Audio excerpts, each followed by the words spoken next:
Muli pong dinapuan ng pneumonia ang comedy king na si Dolphy na nasa ospital pa rin sa ngayon. Patuloy na pinagpapahinga si Mang Dolphy habang masusing minomonitor ng kanyang mga doktor.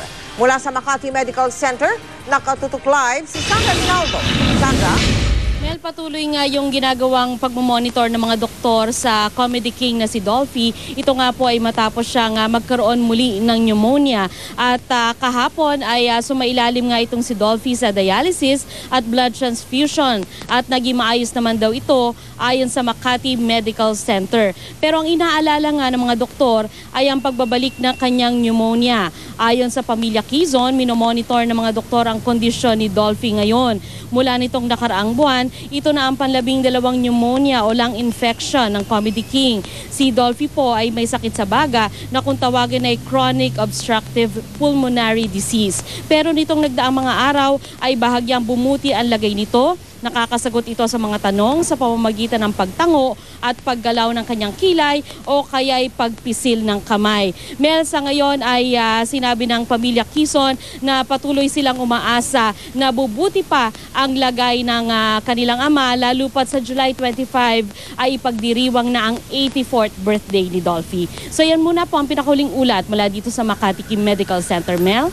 Maraming salamat sa iyo, Sandra Ginaldo. May balita tayo mula sa San Carlos, lalawigan ng Pangasinan. 5 aso ang nasagip bago sila tuluyang katain. Para masukpo na yung ganyang klase ng gawain na yan, isinusulong ngayon ang pagpapataw ng mas mabigat na parusa sa mga mahuhuling salarin. Nakatuto si Sherian Torres. Halos agaw-buhay na ang asong ito dahil sa higpit ng pagkakatali ng kanyang paa at nguso. Hirap na rin sa paghinga ang isa pang asong nakasilid sa sako. Ang 3 namang ito, handa na rin katayin.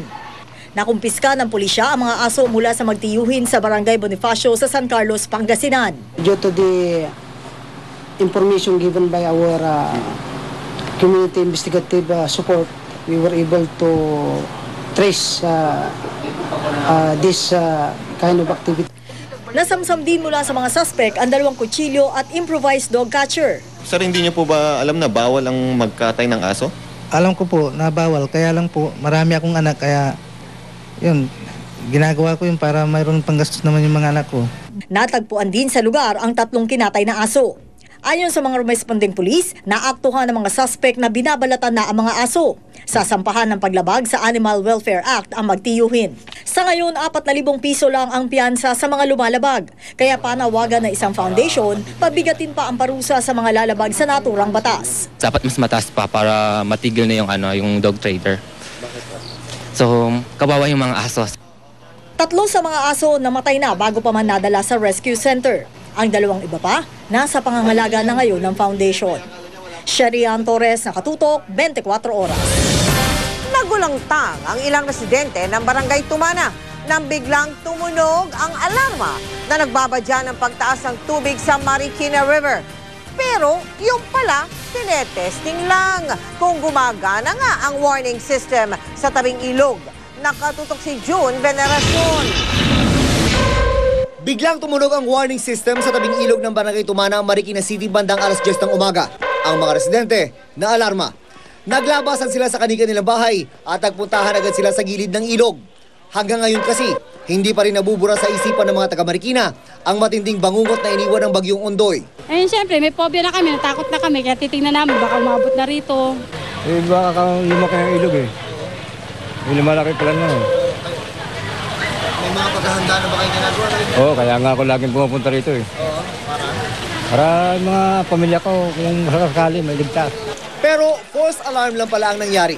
Baka nag-testing lang, ano? Siyempre, mahirap sa pagdating ng oras eh, baka hindi biglang gumana. Kaya nag-testing sila ng mas maaga pa. 4 ang level ng warning system ng Marikina River. Una kapag umabot na ang ilog sa 15 meters. Sa 16 meters, pinaghahanda na ang mga residente. Sa 17 meters, pinapalikas na sila.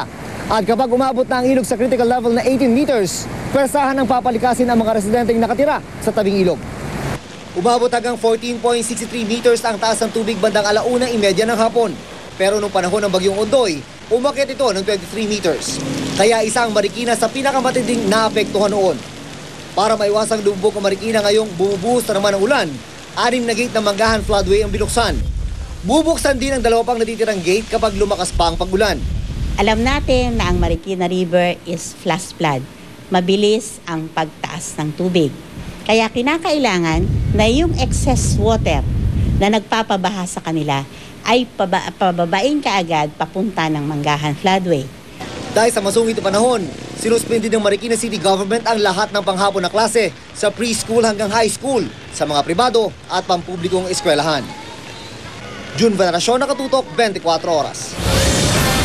Susunod, aktwal na pagguho ng lupa sa Benguet. Kuhang-kuha sa video. Batang 7 taong gulang sa Pangasinan. Ginahasa umano ng isang menor de edad. At dugong natagpo ang patay sa dagat ng Miag-Ao sa Iloilo. Walang patid na pagtutok dito sa 24 Oras.